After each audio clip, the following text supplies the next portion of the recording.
babala guys. Ang video nito ay nakakasakit ng damdamin. Ako po ang inyong kapatid, Mark Gadiano. Narito humaharap sa inyo ngayon upang ipalam sa inyo na pagdating ng panahon, pag ikay umaabuso ngayon ng iyong kabataan, sisingilin ka ng pagkakataon. At yan ang totoong katotohanan. Guys, 4 na beses na akong na heart attack. Okay lang yun.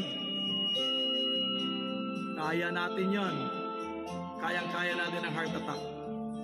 Subalit guys, after that, eto, nagkaroon ako ng problema sa lungs. Sa di malamang dahilan. Ito masakit.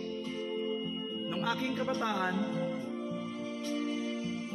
isa akong badminton player, marathoner, diver, o ano pang sports. Ano masabi mo? Naglalaro rin ng tennis. Ngayon tumanda, siyempre, hindi na pwede mag-tennis masyado. Golf naman.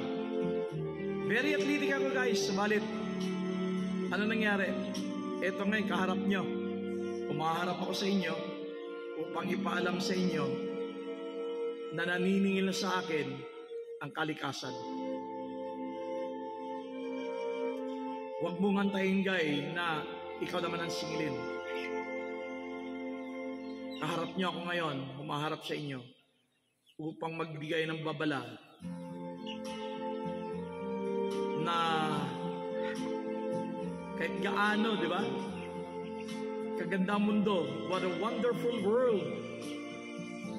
But still, pag umabot sa punto na ikay sisingilin, abay, maghunos dili ka.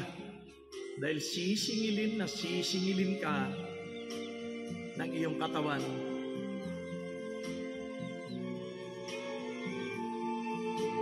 Baliwala guys, tandaan nyo. Lahat.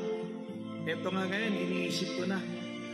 Pag ako'y namayapa, ako'y bibitaw sa mundong ito, 1 square meter na lang, kasya na ako.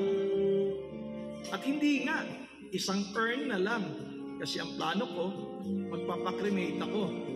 So sa 1 urn na yan, magkasya na ako ron. Okay na.